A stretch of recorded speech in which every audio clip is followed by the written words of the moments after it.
सांगोला तालुक्याचे विद्यमान आमदार डॉक्टर बाबासाहेब देशमुख यांच्यावरती व यांच्या कुटुंबावरती खालच्या स्तरावर जाऊन बदनामीकारक काही पोस्ट काही व्हिडिओ व्हायरल केले जातात।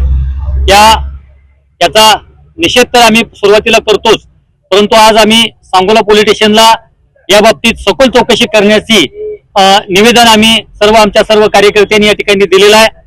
आणि त्यांच्या पाठीमाग या बदनामी करतात जे जगताप कुटुंबीय आहे त्यांनी जी बदनामी केलेली आहे आणि तालुक्यामध्ये अशांततेचं वातावरण निर्माण केलेलं आहे, त्याची सखोल चौकशी करून त्यांचा मास्टरमाइंड कोण आहेत हे शोधून त्यांच्यावर कठोरात कठोर कारवाई करावी असं सर्व आमच्या कार्यकर्त्यांचं मत आहे। तशा प्रकारचं आम्ही निवेदन आज या ठिकाणी दिलेलं आहे।